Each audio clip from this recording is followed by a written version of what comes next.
Isang malawakang grass fire ang tumupok sa malaking bahagi ng Taal Volcano Island na iwang nilulutong ulam daw ang posibleng sanhi ng sunog.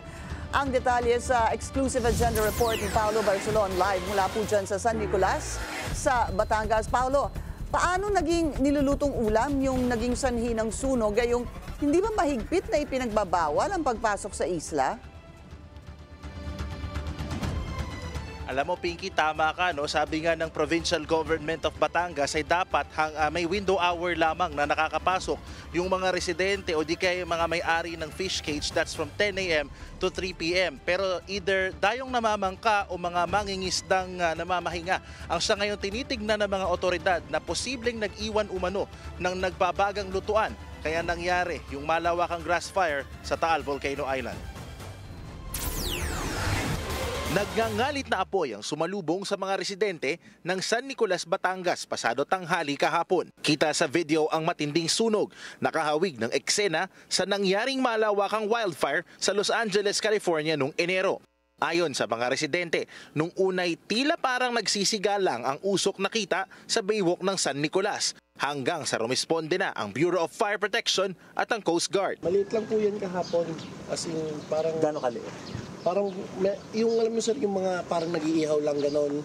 Tapos maya-maya sir, na-monitor ng ating taga Bureau of Fire at saka ating Coast Guard na parang sir, lumalawak yung at saka lumalaki talaga yung apoy. Ayon sa BFP, hindi ito ang unang beses na nagkaroon ng malawakang sunog sa Volcano Island dahil may mga nangyari na ring sunog dito gaya nung nakaraang taon. Dagdag nito, doon daw namamalagi ang ilang mangingisda at caretaker ng mga fish cage sa kabila ng pagbabawal ng mga otoridad na pumunta sa isla. At ang pinaglutuan umano ng mga tumatambay rito ang siyang nagsimula ng apoy. Mating yung composite, meron kaming nakita doon unattended cooking at saka nagtuturo sa amin ng direksyon na papunta doon sa pakaliwang bali southwest ng ng parte ng Taal Volcano Island dahil sa lakas ng ng hangin, possible na may alipato na lumipad doon papuntang direksyon na yun. Kaya dahil din mga tuyo na yung mga damo at saka yung mga kahoy, kaya mabilis na lumawak yung pinsala ng apoy. Kwento ng mga residente, nasa 14 hanggang 15 kilometro yung layo nung nasunog na bahagi ng Volcano Island dito sa dalampasigan ng San Nicolas kung nasaan ang kanilang fire station. Inaasahan din na mas tatagal pa yung travel time mula dalampasigan hanggang Volcano Island kapag maalon ang lawa ng Taal.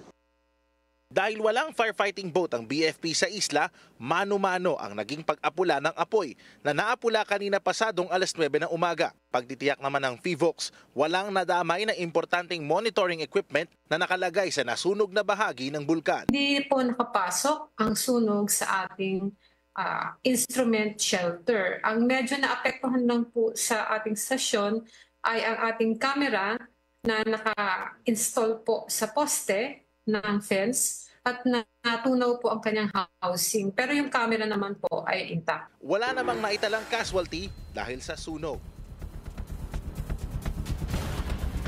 Pinky, sa ngayon ay nananatili pa rin sa alert level 1 itong Bulkang Taal na nasa likuran ko. At unti-unti na rin nagbabalik sa normal yung sitwasyon dito. May mga mangilan-ngilan na rin na dumadayo sa baywalk ng San Nicolas para mamasyal.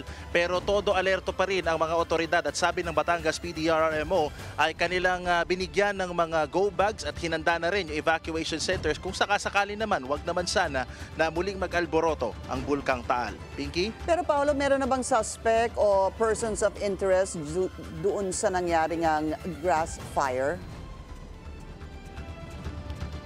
So far, Pinky, wala pa specifically, no? Pero ninanarrow down nila sa kung ano yung background o profile ng mga posibleng pumunta doon sa Volcano Island. Ang pinaka-main na tinitingnan nila dyan, either yung mga mangingisda na pumalaot na either nagluto ng pagkain or di kaya'y tumambay at nag-iwan yung kanilang panggatong at lutuan na nagbabaga pa. At yun din yung kanilang iniimbestigahang anggulo. Another possible angle daw na kanilang tinitingnan kaya na-aggravate yung sunog is because of the heat na nararanasan dito sa area ng Batangas. Gayon din yung malakas na hangin pagdating nung araw ng sunog, kaya mabilis kang kumalat 6 to 8 hectares na na-cover yung sunog dito sa Taal Volcano Island, Pinky. Napakalawak. Maraming salamat sa iyo, Paolo Barcelon. Nag-uulat ng live mula po dyan sa San Nicolas, sa Batangas.